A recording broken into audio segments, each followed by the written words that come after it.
vous souhaite la bienvenue à tous et je vais directement vous donner la parole, Jean-Marie Velgue, parce que les agriculteurs, on en parle depuis ce matin, pas que pour en dire du mal. On a bien vu que le problème était multifactoriel et que, en tout cas, vous aviez tous l'air de le dire, chacun avec vos mots. Les solutions étaient plutôt concertées. En tout cas, c'est celle qui fonctionnait le mieux à moyen terme. Mais néanmoins, la parole directe de l'agriculteur, on n'a pas encore eu la chance de l'entendre ce matin. Il faut appuyer sur le petit bouton. Voilà. On n'a pas eu encore la chance de l'entendre ce matin. Et donc, merci d'avoir accepté notre invitation. Juste pour vous resituer, vous êtes agriculteur à Bonny, donc dans l'entité de Pérouet, pas très très loin d'ici. Et chez vous, on trouve beaucoup de choses. Des vaches laitières, de la culture de blé, de betteraves, de haricots, de carottes, de pommes de terre, j'en oublie peut-être. Vous êtes lancé à l'origine finalement dans une approche assez conventionnelle de l'agriculture et puis progressivement votre réflexion et votre action ont évolué. C'est un peu ça, je schématise évidemment, je vais vite. C'est très bien, la présentation est impeccable. Vous me laissez combien de temps ? Allez-y, vous verrez bien. 5 minutes, quand 10 minutes. Quand mon œil commence à être un peu plus noir, généralement ça se voit. Donc allez-y. D'accord. Donc voilà, je vous remercie de l'invitation et je vais essayer de vous parler de mon expérience, de tout ce qui a été fait chez moi dans la commune de Bonny. Il faut savoir que Bonny, c'est un petit village de 500 habitants. Qui est très problématique au niveau de l'érosion. Et il faut savoir qu'on est dans une région de bonnes terres, limoneuses, hein, les terres qui posent justement des problèmes à ce niveau-là. Et ces terres ont un dénivellement de plus ou moins 3 à 4% en moyenne. Et tous les bassins versants vont vers le centre du village. Donc vous pouvez vous imaginer facilement les problèmes que ça pose quand il y a des pluies importantes et des orages importants. Qu'est-ce qui s'est passé en fait? Pourquoi est-ce que je me suis remis en question très vite? Le point de départ en fait c'est la construction du TGV. Vous allez me dire qu'est-ce que le TGV a à voir là-dedans, mais voilà. Qu'est-ce que le TGV a à voir là-dedans? Voilà, donc la construction du TGV a été très vite suivie d'un remembrement des terres agricoles de part et d'autre de la ligne TGV, donc de 500 mètres à 1 km de part et d'autre de la ligne. Les terres sont rassemblées parce que ça a été coupé, enfin voilà, c'est une procédure normale qui est prévue dans ce cas-là. Et donc pour nous, dans notre ferme, il y avait 80 hectares concernés par ce remembrement, 80 hectares répartis en 42 parcelles et qui sont passés du jour au lendemain à 6 parcelles. Donc 6 parcelles de 6 à 28 hectares. Donc pour nous ça a été un changement, un bouleversement, quelque chose de pas croyable. On était quelque part très heureux parce que de petits morceaux avec la mécanisation, avec tous les problèmes que nous on rencontre au niveau de la rentabilité, de la commercialisation et ainsi de suite. Au départ on se dit que ça va aller mieux comme ça, quoi. Voilà, ça va aller très bien, on est heureux. Donc la première année, une parcelle de 400 mètres sur 400 mètres, pente naturelle de 3%, donc une parcelle de 16 hectares. Voilà, on se dit on va mettre des pommes de terre. Hein, voilà, on met des pommes de terre, on est une grande parcelle, on soigne ça comme il faut. Et puis des orages vraiment catastrophiques, c'était en 98. Et on a en bas de parcelle 2 hectares qui sont tout à fait sous eau, détruits, enfin coulés de boue. On était vraiment en plein dedans. Il n'y avait pas de dégâts dans les maisons, mais nous, on a été vraiment confrontés au problème de rentabilité de notre culture. Et donc, à partir de ce moment-là, on se dit, on ne peut pas continuer comme ça. Voilà. Il y a un problème.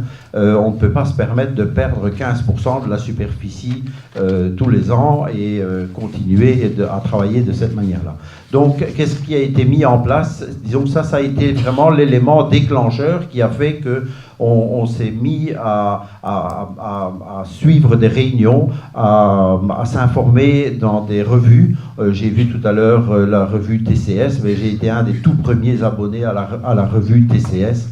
Quelles ont été les actions qui ont été mises en place chez moi? On a commencé par le non-labour, donc ça veut dire déstructurer le moins possible la terre, essayer de préserver la vie biologique du sol, donc intervenir le moins possible dans les champs pour avoir un taux d'humus qui augmente. Donc un chiffre qui est quand même parlant, en 98 on avait 0,9% de carbone, donc ça c'est le taux d'humus exprimé en pourcent de carbone dans nos sols, en moyenne sur la ferme. Aujourd'hui on est entre 1,3 et 1,6. Donc avec ces techniques, du sol s'est améliorée. La qualité du sol s'est améliorée, on a un respect de la vie biologique et par là une augmentation du taux d'humus, et tout le monde sait que l'augmentation du taux d'humus, ça permet au sol de mieux filtrer l'eau, et de par la vie biologique, on arrive à absorber beaucoup plus d'eau dans nos sols. Donc ça a été une des premières choses qui a été mise en place, et depuis ce moment-là, on n'a plus du tout labouré les champs. Donc ça, c'est moi je trouve un point très important. La deuxième chose que l'on a mis en place, ce sont les engrais verts. Donc on a systématiquement, après chaque culture, il y a un engrais vert qui est semé. Au départ, c'était des engrais verts simples, type moutarde, mais très vite on a abandonné la moutarde, on a mis des mélanges d'engrais verts de 2-3 sortes différentes, jusqu'à aujourd'hui 10 plantes différentes. Donc on fait des mélanges d'engrais verts terriblement complexes pour éviter justement les coulées de évidemment boue. Avec l'expérience, voilà, exactement. Vous affinez l'approche. Donc à ce moment-là, je ne sais plus en quelle année, mais M. Bilder saura sûrement vous le dire, on a, grâce à lui, donc mis en place des essais d'engrais verts, de rechercher des solutions, enfin étudier lesquelles vont mieux retenir l'eau. Enfin voilà, ça c'était vraiment des choses très très intéressantes. J'ai vu aussi tout à l'heure le nom de Bernard Godin, qui nous a enseigné la façon de mieux gérer nos effluents d'élevage. Donc on a, depuis ce moment-là, composté tous les effluents d'élevage systématiquement. Donc ça, c'est aussi dans le but d'augmenter nos taux d'humus et d'essayer d'éviter, c'est toujours la même chose, d'éviter les coulées boueuses et tous les problèmes qui en découlent. Alors je vous interromps mais provisoirement, juste parce que vous avez lancé la parole vers Charles Bilders, et j'aimerais effectivement avoir son point de vue sur ce type de témoignage. Quand vous entendez ça dans la bouche d'un agriculteur, cette réflexion et cette mise en mouvement sur finalement plusieurs années, ça évoque quoi chez vous? C'est évidemment extrêmement positif. Et je pense que c'est la démarche qui est aussi la plus efficace. C'est-à-dire qu'on part d'un constat et puis on se dit qu'il faut faire quelque chose. Et on améliore petit à petit cette démarche en s'informant auprès de divers acteurs, que ce soit des revues spécialisées, que ce soit d'autres acteurs du monde agricole. Et alors ce qui est surtout intéressant ici, c'est que dans beaucoup de présentations, on a quand même surtout entendu parler de solutions de type curative, parce que c'est là que les communes peuvent intervenir, c'est les propositions que Gisère fait, parce que c'est là qu'on a le plus facile à implémenter des solutions, mais ça ne résout jamais le problème à l'origine. Ça protège l'aval, mais le problème de fond, il reste souvent là. Et dans les démarches comme celle que fait M. Welk, on est plutôt dans les solutions préventives. Voilà, c'est ça qu'on appelle l'agriculture de conservation, c'est ça? Oui, alors il y a plein de manières différentes d'y aller, mais ici, effectivement, on est dans une logique d'agriculture de conservation, où on essaye de préserver la qualité du sol pour essayer de minimiser... Oui, parce que tout à l'heure, on a parlé d'une qualité de sol améliorée, mais on pourrait parler du rendement. Dans le cas de M. Welk, je sais que le rendement a commencé par être plus ou moins équivalent, et puis sur certaines parcelles, ça a même été supérieur, hein, je ne me trompe pas. Hein. Oui, je suis bien renseigné. François-Xavier Warnitz, vous représentez Natagriwal, donc vous accompagnez les agriculteurs dans la mise en place de ces mesures agro-environnementales et climatiques, les MAEC dont on a déjà parlé ce matin. Vous allez dans le même sens que Charles Bilders, vous êtes plus nuancé au regard de votre expérience à vous?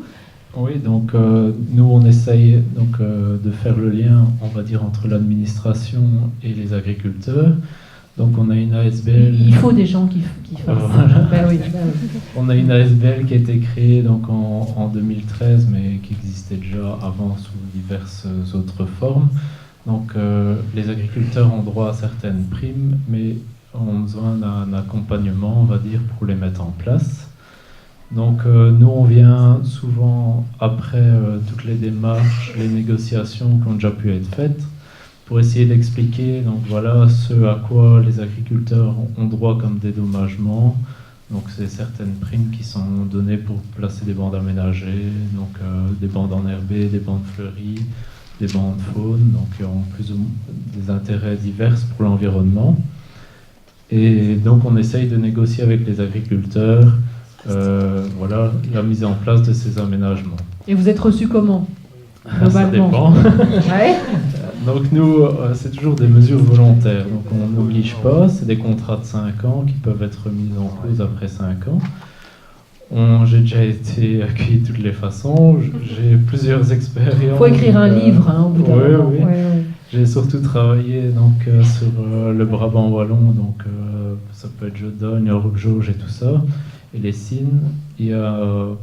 J'ai déjà été chez des agriculteurs tout seul parce que la commune et la cellule Gisère m'ont dit on te dépose là, on vient te rechercher après. Elles sont comme ça. Plus.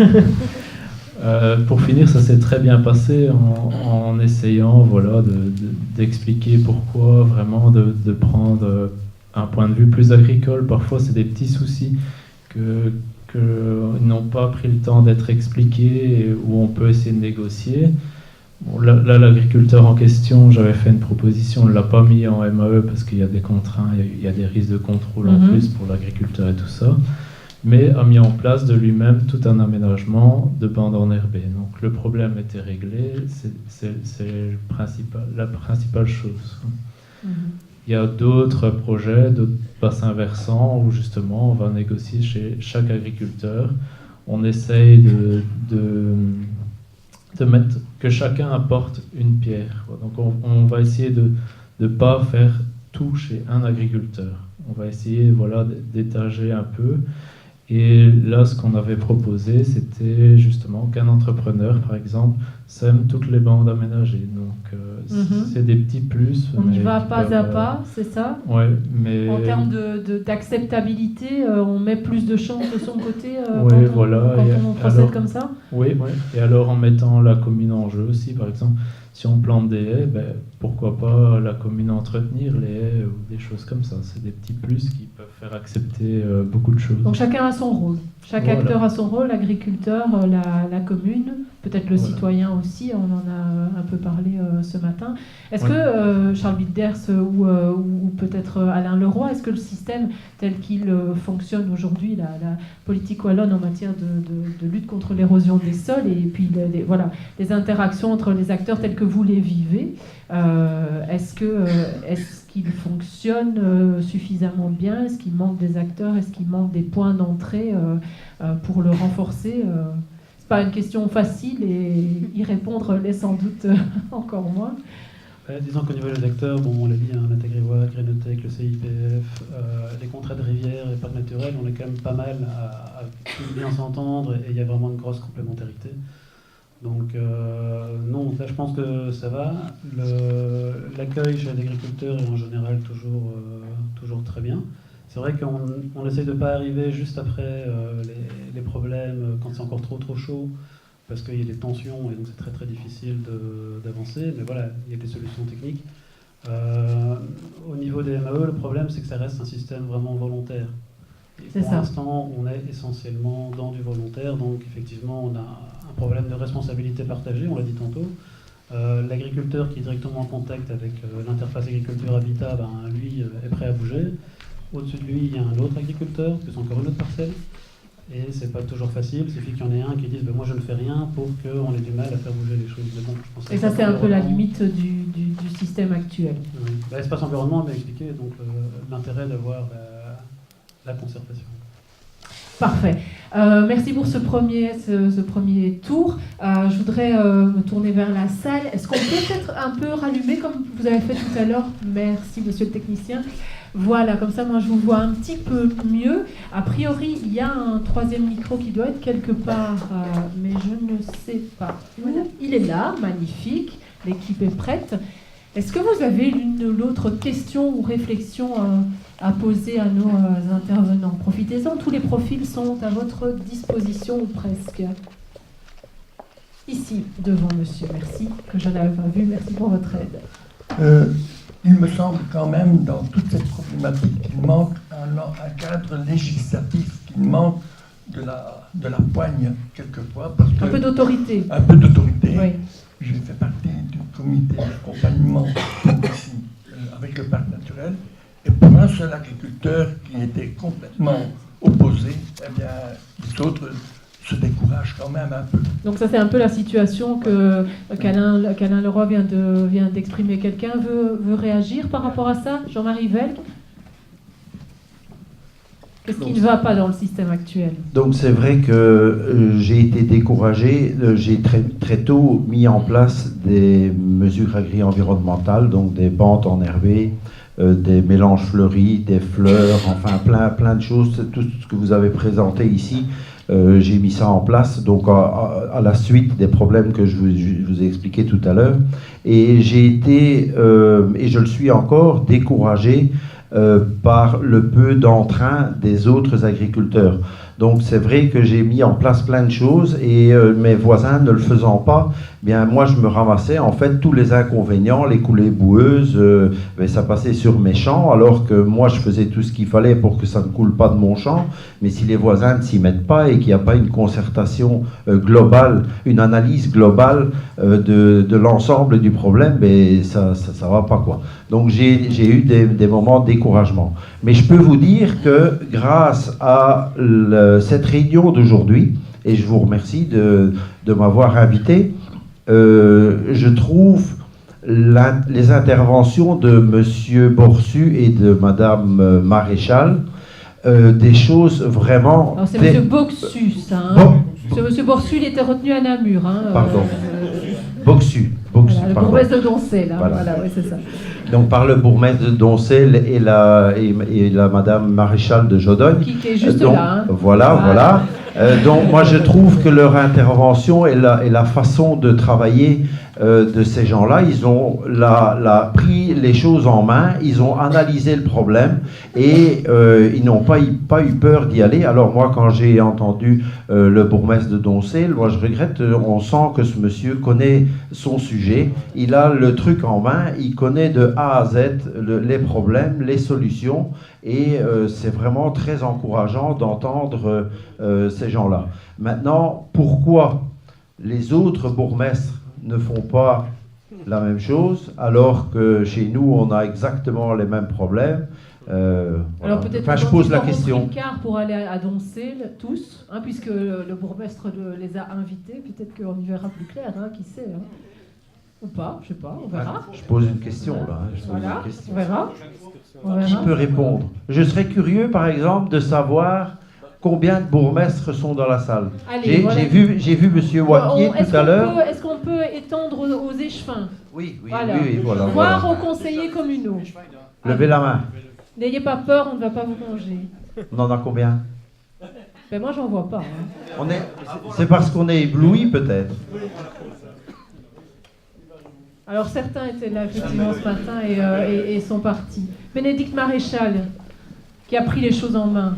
Mais je reconnais que les autorités communales de Jodogne sont particulièrement motivées à faire avancer les choses et qu'annuellement, on met pratiquement 100 000 € de fonds propres pour la lutte contre les inondations depuis 2011, en plus des subsides qu'on demande à la province ou d'autres organismes, et que le bourgmestre se fait un point d'honneur de connaître, d'aller à la rencontre des riverains, de discuter, de voir les soucis, et il connaît, comme le bourgmestre de Doncel, il peut expliquer, il aurait pu être là à ma place à présenter la situation sur Jodogne. Il connaît exactement dans quel endroit ça se passe. Et pour la commune, c'est une image de marque aussi, d'être pionnière, peut-être pas pionnière, il y a quand même beaucoup de communes qui le font, mais il s'est dit que à terme, c'est vraiment important que l'implication communale, aussi vis-à-vis des électeurs, vis-à-vis de tous. Quoi. On ne peut pas mettre la poussière sous le tapis pendant trop longtemps. Quoi. Et il y a quand même 82% de la surface de la commune qui sont agricoles. On doit, sont des acteurs importants du territoire et il y a un besoin de considérer l'ensemble. Mais parallèlement, je n'ai pas présenté beaucoup là tout à l'heure, mais on a aussi un travail interne au niveau urbanisme qui est très important. Parce que je ne veux plus que devoir aller voir des personnes qui ont eu un permis d'urbanisme il y a 4 ans et qui, depuis 4 ans, ont déjà eu 2 fois des inondations dans leur maison par coulées boueuses. J'ai dit au service d'urbanisme, il faut vraiment changer la manière dont on octroie le permis d'urbanisme. Maintenant qu'on connaît le territoire, on sait où ça se passe. J'ai donné la liste de toutes les rues où il y a des soucis. Donc chaque fois qu'il y a un projet dans ces rues-là, ils m'envoient le dossier, ou bien on voit avec Gisère... maintenant que c'est devenu même obligatoire depuis le code été, d'avoir un avis externe, de pouvoir s'appuyer sur ces avis pour donner un permis. On fait des modifications des projets en imposant par exemple des paraboliques, des espaces paraboliques dans la pelouse des gens. On impose aux lotisseurs une série de mesures. Du traitement de l'eau de ruissellement à la parcelle pour qu'il y ait moins que les égouts soient moins bouchés, moins saturés et qu'il y ait un effet retard avec des zones tampons. Donc maintenant, on travaille. Donc ce que j'entends, c'est aussi une question de transversalité au sein de la commune. On a beaucoup travaillé au niveau du service travaux. Maintenant, ça y est, on met le bâton de pèlerin pour travailler avec le service urbanisme sur ces points-là. Parce qu'on commence à avoir traité toute une série de zones au niveau des points noirs. Mais maintenant, on sait les endroits où c'est vraiment... inutile de construire. Il y a 2-3 endroits dans certains villages, si on construit une maison là, c'est impossible. Quoi. Je ne sais pas, l'eau va passer à travers le salon. Quoi. Et si on interroge les anciens du village, ils savent bien pourquoi ça s'appelle le culot. Pourquoi ça s'appelle le culot. Ça a bien une raison. Il y a forcément une... Oui, il y a des non-dits. Après, on dit bien... bon, moi, je suis pas de la commune au départ, j'habite à une autre commune. Mais si on va vers les gens, les anciens du village, ils savent très bien les endroits où ça ne sert à rien de construire. Et il faut que ça rentre dans les fiches du service urbanisme pour qu'on ne fasse pas l'erreur. Ariane Godot, ça c'est quelque chose que vous avez bien ressenti à travers vos démarches d'accompagnement des communes, le bénéfice que la commune peut avoir à y aller, qui peut aussi être un bénéfice de notoriété, on en a parlé, mais évidemment pas que. Et puis ce jeu entre les acteurs, cette nécessaire transversalité au sein des services comme un soutien, un processus qui porte ses fruits à moyen terme. Mais oui, et justement, processus qui porte ses fruits à moyen terme, et comme je le disais dans le retour d'expérience sur Wallin, j'ai l'impression que c'était les premiers pas, mais c'est vraiment quelque chose qui doit se construire à plus long terme, en interne, en transversalité dans les différents services.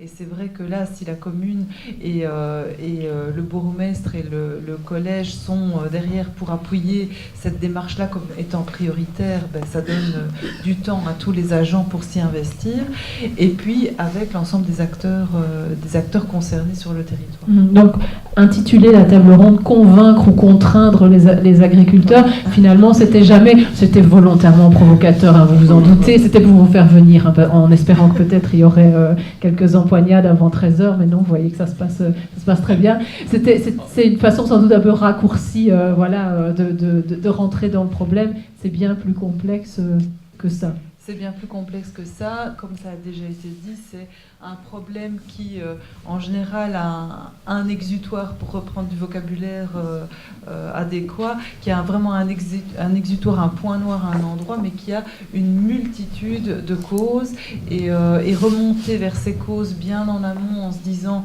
comme le disait monsieur, c'est pas forcément une seule parcelle, mais plein de parcelles qui sont bien en amont dans le bassin versant, qui vont être la cause d'un seul point, et dire à tous ces gens-là qu'il faut tous qu'ils agissent un petit peu pour que la solution soit solutionnée en bas, c'est en soi tout un processus.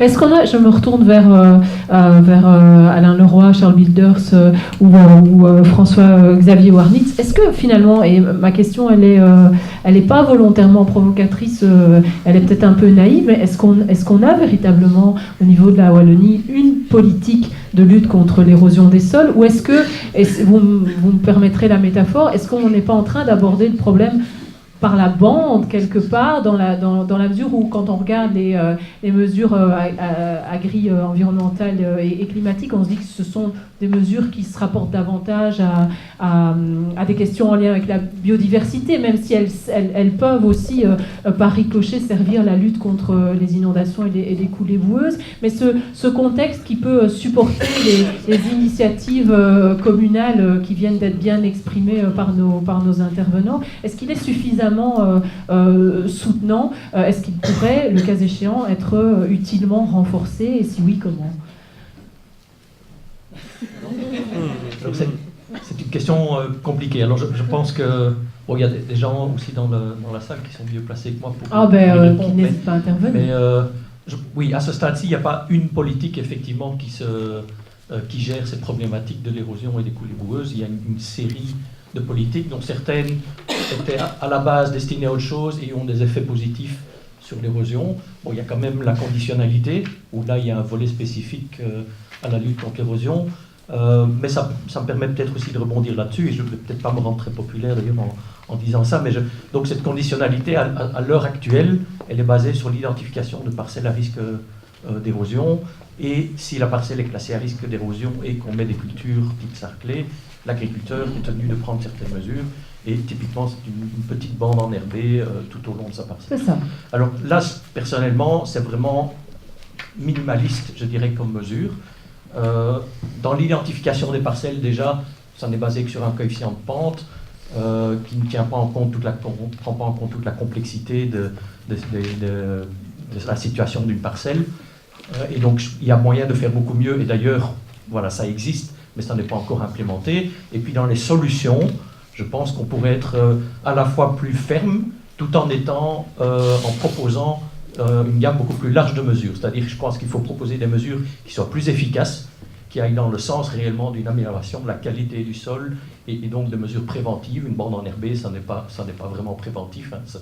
Ça peut retenir un peu de boue, et encore si c'est dans un axe de ruissellement. Oui, ça tout à l'heure, ça n'en sert pas à grand-chose. Donc on peut mettre en place des choses qui seront à la fois plus efficaces, mais sans doute et alors proposer une panoplie de mesures, ne pas imposer une mesure qui ne servirait sans doute pas, et qui ne serait pas adéquate dans toutes les situations, qui ne serait pas applicable à toutes les situations, proposer une série de mesures, mais des mesures plus efficaces, et être plus ferme dans l'imposition à ce moment-là de ces mesures. Alors, je pense que là, il y a moyen d'aller plus loin.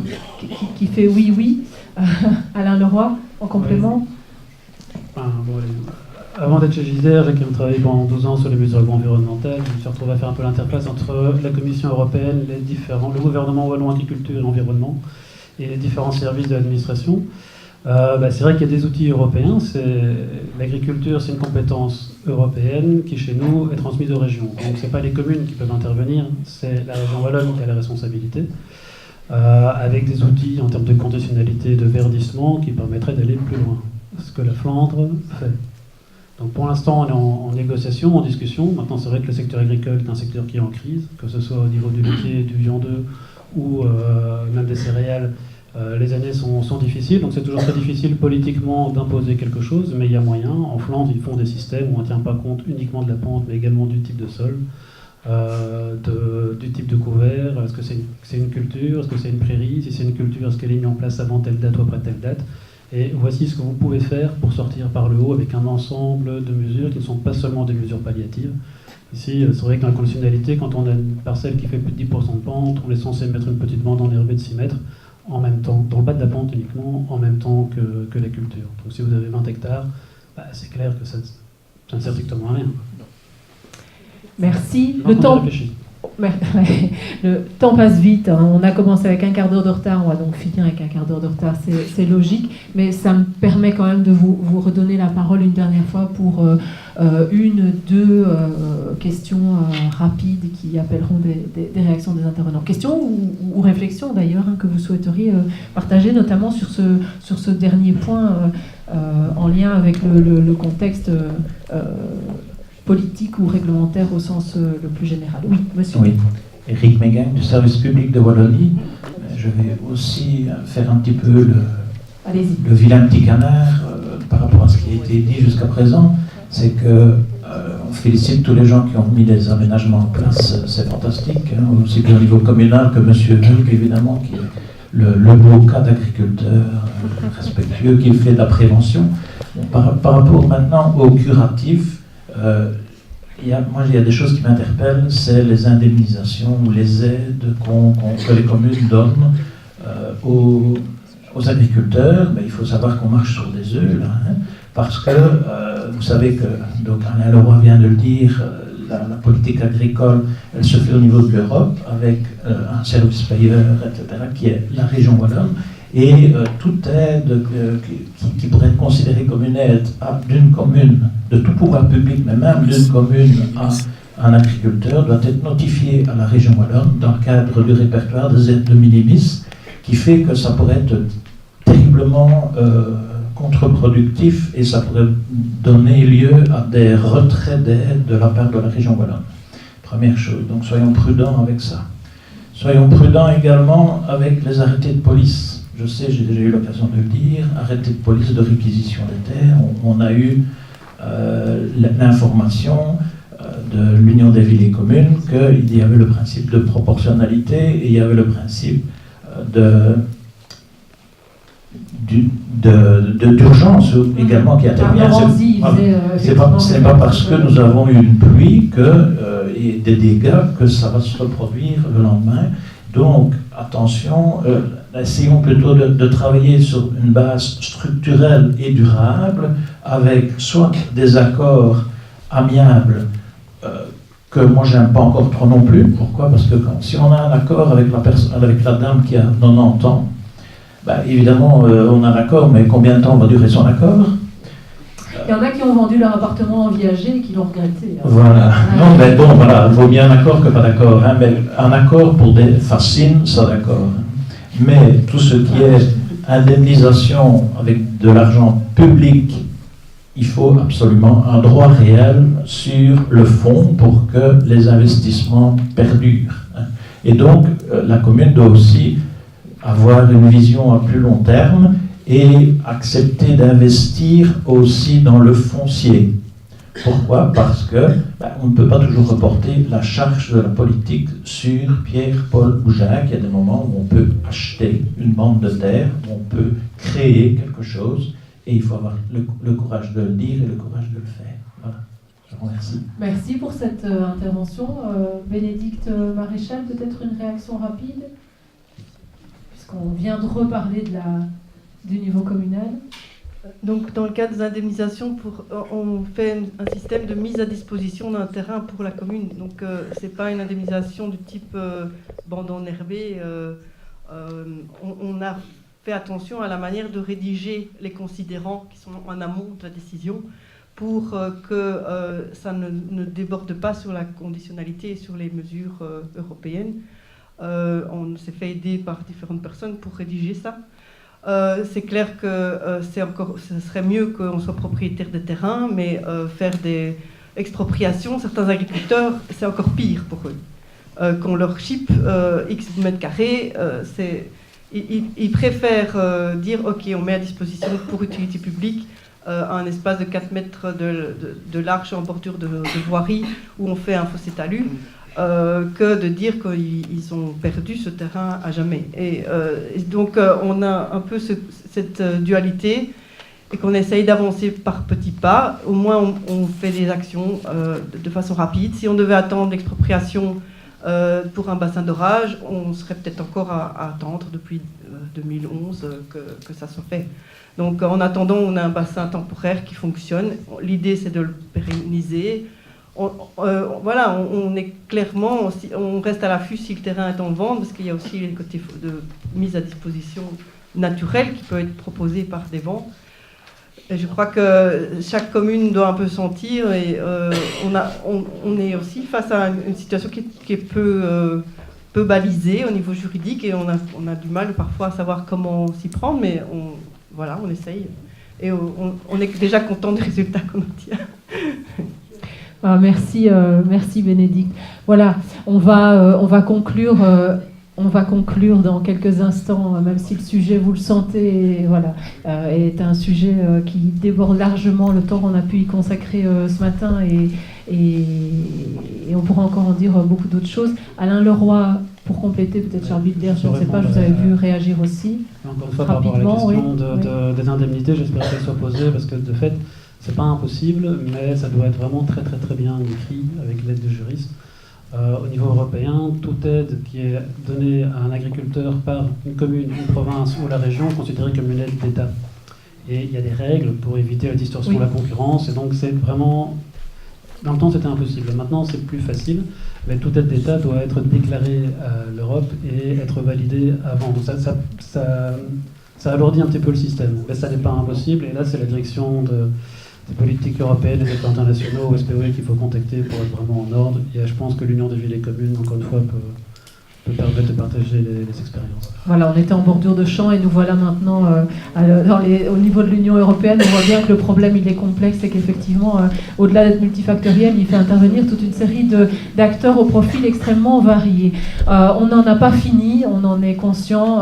Si ça a pu éveiller votre intérêt et vous donner peut-être des retours d'expérience utiles à transposer chez vous, la matinée n'a pas été vaine, et je vous remercie pour votre présence.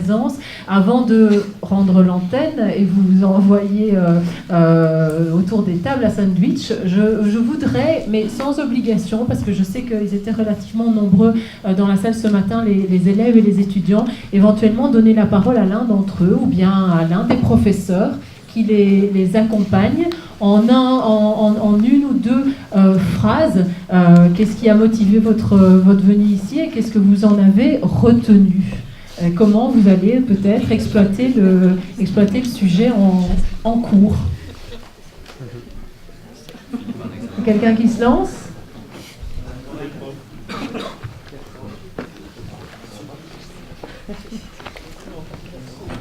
C'est pas obligé, hein. Oui, bonjour à tous. Bonjour. Donc en fait, du centre éducatif Saint-Pierre, on est venu avec les 5e et les 6e techniques. C'est Leuze, hein, ça ? Oui, à Leuze et nous. Donc 5e et 6e technique, agricole et alors environnement. Nous, notre but, c'était de faire découvrir et de prendre en conscience des soucis, mais on a les deux options, donc toute la partie environnement, donc les gens auraient pu se retrouver derrière la table et essayer d'amener des solutions par rapport aux communes pour les futurs éco-conseillers, etc. Mais dans les options agricoles, voilà, on a, je vais dire, à 90-95% des futurs agriculteurs et qui, eux, auraient l'autre vision, donc plutôt en tant qu'acteurs et sur lesquels on tire à boulet rouge. Et donc, on voulait... Bon, pas que, mais... Je vais dire, on peut le sentir comme ça. Et donc, nous, on voulait, je vais dire, avoir cette ouverture d'esprit, puisqu'on pensait que c'était quelque chose de positif. Vous vouliez vous faire votre propre opinion. Et vous en avez... Oui, la démarche est louable, effectivement. Ouais. Eh bien, espérons qu'elle est faite, ou en tout cas qu'elle est en chemin. Merci d'avoir pris le micro au nom de tous les camarades. Voilà. Reynold, tu conclus ou on va comme ça? Alors, Reynold Deplat, le directeur du Parc naturel des Plaines de l'Escaut, pour la conclusion, avant les sandwichs. Je m'y attendais pas. Enfin, avec toi, Nathalie, je m'attends toujours à tout. Donc, on entend? Oui. Mais donc, avant que je n'oublie, je voudrais quand même remercier toute l'équipe, Audrey en particulier, qui était maîtresse de cérémonie pour l'organisation de ce colloque, qui a beaucoup travaillé, qui a travaillé sur le guide méthodologique, donc un gros boulot, et qui va se poursuivre. Il nous reste beaucoup de travail. Et, merci aux autres membres de l'équipe qui ont collaboré pour la bonne réussite de ce colloque. Je voulais juste, voilà, je ne vais pas dire des choses plus intelligentes que ce que vous n'avez dit dans les différentes interventions, mais j'ai juste noté quelques mots-clés. Peut-être que sans doute le paquet doit être mis sur la prévention et le travail du sol. Enfin, l'exemple de Jean-Marie est vraiment éclairant. Il y a toutes les mesures palliatives, curatives qu'on peut prendre, mais il faut vraiment mettre le nez dans le sol pour vraiment travailler. Rien ne pourra remplacer la qualité de son sol, et lui-même a un certain nombre de ressources, entre guillemets, de résilience, comme on dit, et donc il faut vraiment tirer parti de cette ressource. On a évoqué responsabiliser les gens, ça c'est important, et responsabiliser n'est pas culpabiliser. Donc il faut vraiment faire la part des choses, et il faut que l'ensemble des acteurs soient responsabilisés, et chacun a une part importante d'action, il faut prendre cette part. Le mot concertation est vraiment aussi un terme qui est vraiment très très important, et il ne faut pas le galvauder. La concertation, c'est une vraie méthode d'approche. J'aimais bien Ariane, notamment, ça ne se fait pas n'importe comment. La concertation, il y a des ressorts, il y a des méthodes, il y a des outils, et notamment le fait d'entendre les points de vue de chacun. Et je pense que chacun ait l'occasion d'écouter, enfin d'exprimer son point de vue, et particulièrement les agriculteurs, qui sont effectivement parfois un petit peu stigmatisés, ou on peut laisser entendre leur part de responsabilité. La concertation, c'est vraiment le plus important. Je retiens aussi Gilbert qui disait « mais il manque un cadre ». Oui, et il faut aussi beaucoup de volontarisme de l'ensemble des différents acteurs, et on le voit à travers les exemples des communes, ici le bourgmestre, le collège. Il a aussi un rôle très très important, il a un poids politique, dans le bon sens du terme, et on voit aussi dans l'exemple dans le parc naturel, quand la commune, quand le bourgmestre met son poids dans la balance, ça facilite après ce qui se passe derrière. Mais il faut mettre ce poids-là avant pour faciliter les échanges après. Et donc il y a beaucoup de volontarisme à avoir au niveau de l'ensemble des acteurs, parce qu'on sait globalement un peu ce qu'il faut faire. Voilà, il y a des solutions, il y a des expertises, il y a des experts, il y a de l'aide, mais il faut du volontarisme. Et ça, voilà, ça ne s'invente pas nécessairement, il faut l'avoir. Merci. Merci. Voilà, pour quelqu'un qui n'avait pas préparé, c'était vachement bien structuré quand même. Merci, merci à vous tous, les intervenants de ce matin, pour vos expertises et vos contributions. Merci à vous, public attentif et participatif, c'est toujours agréable également. Bon appétit, les sandwichs se trouvent là où vous avez pris votre café tout à l'heure. Bon après-midi, bonne semaine, et qui sait, à bientôt. Au revoir.